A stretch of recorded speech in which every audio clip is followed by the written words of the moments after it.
رسول بخش رئیس صاحب، آپ کی نظر میں جو ملاقاتیں بانی پی ٹی آئی کے بیٹوں نے کی ہیں وہ رنگ لائیں گی، اور کیا ان ملاقاتوں سے حکومت کو پریشان ہونے کی ضرورت ہے؟ حکومت کو تو پریشان ہونے کی ضرورت ہے، اچھا، اس لیے کہ اس کے بارے میں جو تاثرات ہیں موجودہ نظام اور موجودہ حکومت کے بارے میں وہ اتنا مثبت نہیں ہے دنیا میں۔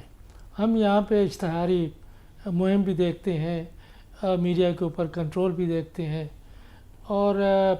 ہر جگہ ان کے حامی بیٹھے ہوئے ہیں۔ تو دنیا میں تو ایسا نہیں ہے۔ دنیا میں تو لوگ دیکھتے ہیں کہ حقائق کیا ہے، اور آج کے زمانے میں جو سوشل میڈیا ہے اور اطلاعات کے ایک سے کہیں زیادہ وسائل موجود ہیں دنیا میں، تو حکومتوں کے بیانات کے اوپر دنیا نہیں جاتی۔ وہ دیکھتی ہے کہ ملک کیسے حالات سے گزر رہا ہے، کون کس اختیارات اور طاقت کا مالک ہے، کس کے خلاف کیا کارروائی ہوئی ہے۔ یہ روزانہ یہ جو تمام تفاصیل ہیں، جو خبریں ہم جس طریقے سے پیش کرتے ہیں اس طریقے سے وہ تفاصیل جو ہے ہمارے سفارتکار، ہمارے بھی دنیا میں جو ہم بیٹھے ہوئے ہیں اور دنیا کے سفارتکار جو اس وقت ہمارے ملک میں موجود ہیں، روزانہ کی بنیاد پر اپنی حکومتوں کو بھیجتے ہیں۔ اور یہاں پہ میڈیا بھی کسی لحاظ سے یہاں موجود ہے دنیا کا، ان کے نمائندے یہاں پہ موجود ہیں۔ آپ کو لگتا ہے کوئی پریشر آ سکتا ہے امریکہ سے ان ملاقاتوں کے نتیجے میں؟ دیکھیں، جب آپ یہ باتیں کرتے ہیں کہ وہاں سے ٹیلی فون آئے گا، پریشر آئے گا اور یہاں پہ ریلیز ہو جائے گا، دنیا میں کبھی ایسا ہوا نہیں ہے، نہ پاکستان کی تاریخ میں ایسا ہوا ہے۔ یہ معاملات بہت خفیہ ہوتے ہیں، اور اس کے بارے میں معلوم ہوتا ہے کئی نسلوں بعد، جب وہ تمام کاغذات، تمام دستاویزات جب منظر عام پہ آتی ہیں تو پھر بعد میں پتہ چلتا ہے کہ کس کو کیا کہا گیا تھا۔ یہ آپ کو ابھی کچھ پتہ نہیں چلے گا، اور حکومتوں کے اثر انداز ہونے کے انداز بالکل مختلف ہوتے ہیں۔ جس طرح ہم بات کر رہے ہیں کہ جی آپ اس کو فون کریں، وہ تھانے دار کی ایک جگہ سے دوسری جگہ تعیناتی کر دے، ایسا نہیں ہوتا۔ یہ بڑا معاملہ مختلف ہوتا ہے سفارتکاری کا۔ اور لیکن میں یہ بات کہتا چلوں کہ اس طرح کی ملاقاتوں سے اور اس طرح کی لابینگ سے اتنا جلدی کسی حکومت کی پالیسی تبدیل نہیں ہوتی۔ اچھا، حکومتیں دیکھتی ہیں کہ کسی حکومت کے ساتھ ان کے مفادات کی نوعیت کیا ہے۔ اس سے تو آپ کو کچھ اندازہ ہو گیا ہوگا جب ہمارے فیلڈ مارشل صاحب کی ملاقات ہوئی اور خصوصی دعوت ہوئی وائٹ ہاؤس میں، جو بالکل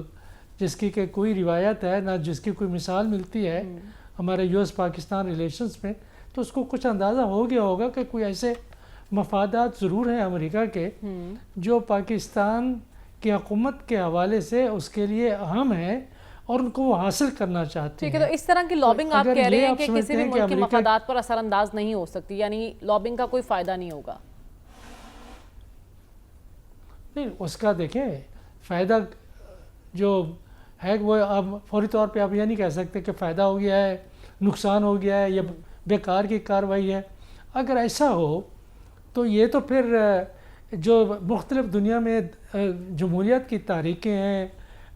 انسانی حقوق کی تحریکیں ہیں، اقلیت کے حقوق کی، عورتوں کے حقوق کی تحریکیں ہیں، وہ تو پھر جنم بالکل دم توڑ دیں۔ ان کے لیے تحریکیں چلتی رہتی ہیں دنیا میں، اور یہ جو روشنی ہے، یہ تحریکیں ہیں، یہ آواز ہے، ہمیشہ اٹھائی جانی چاہیے۔ اور اگر اس کے بیٹے اٹھا رہے ہیں دنیا میں تو بہت اچھا کر رہے ہیں، ان کو کرنا چاہیے اپنے والد کے بارے میں۔ لیکن یہ کہنا کہ فوری طور پہ ان کے یہاں اس سے ملنے سے اس سے ملنے سے عمران خان صاحب دوبارہ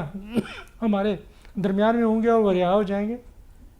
ایسا فوری طور پر ممکن نہیں ہے۔ ٹھیک ہے، آپ کہہ رہے ہیں ایسا فوری طور پر نظام کا جبر ہے یا نظام کے؟ رسول بخش رئیس صاحب، آپ کی نظر میں ان سزاؤں کا عمل، اس کی ٹائمنگ اور قریشی صاحب کا کردار کیا ہمیں نظر آ رہا ہے؟ پاکستان تحریک انصاف کے اندر یا باہر کوئی سیاسی کردار ادا کر سکتے ہیں اگر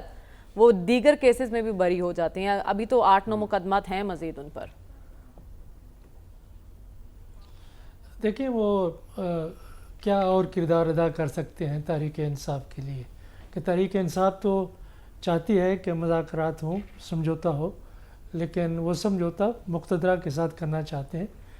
اور باقی تو وہ ظاہر ہے کہ ان کے اختیارات یا ان کے ہاتھ بندھے ہوئے ہیں، تو وہ کریں گے یا نہیں، وہ میرا خیال ہے وہ کریں گے۔ اگر آزاد کر دیے جاتے ہیں تو ایک پل کے طور پر وہ ضرور کام کریں گے مقتدرہ اور عمران خان کے درمیان میں، لیکن وہ کس حد تک آمادہ کرتے ہیں عمران خان کو کہ موجودہ نظام کو آپ قبول کر لیں، وہ دیکھنا ہوگا، لیکن میرا خیال ہے کہ ایسا ابھی ناممکن نظر آتا ہے۔ اصل ہم آتے ہیں انتظام کی طرف کہ ایک پورا اب تقریباً 4 سال ہونے کو ہیں کہ یہ جو اتحادی جماعتیں ہیں اور مقتدرہ ہے، ان کی کوشش ہے کہ تحریک انصاف کی کمر توڑی جائے۔ اچھا، اب جو الیکشن میں ہوا وہ ابھی ہمارے سامنے ہے، دنیا کے سامنے ہے، تاریخ میں لکھا جا چکا ہے، اس سے لوگوں کے حوصلے نہیں ٹوٹے، اور جس طریقے سے وہ جو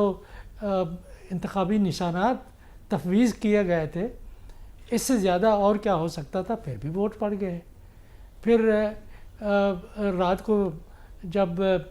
وہ رزلٹ آنے لگے تو اس کے بعد جو کچھ ہوا، خیر یہ خوف و راز پیدا کرنے کی کوشش ہمیشہ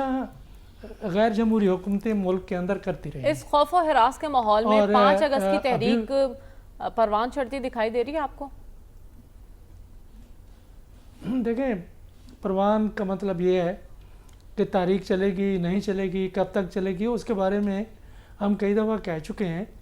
کہ تاریخ کو یہ نہ سمجھیں کہ لوگ سڑک پر آ گئے ہیں اور ایک انقلاب آ گیا ہے۔ یہ تاریخ کے بارے میں بات کرنا بھی تاریخ کو چلتے ہوئے تسلیم کرنا ہے، ٹھیک ہے، کہ جب تقریباً تمام انٹرنیشنل میڈیا اور قومی میڈیا پہ تاریخ کی بات ہو رہی ہوگی، تو کوشش یہی ہے کہ خوف و ہراس ایسا پیدا کریں جو 26 نومبر کے بعد یہاں پہ ہوا، رات کو ہوا، ٹھیک ہے۔ آپ تو پہلے سے کہہ رہے ہیں کہ پاکستان تحریک انصاف اس وقت حالت لوگوں کو تحریک میں ڈسکریج ہے، کیا تو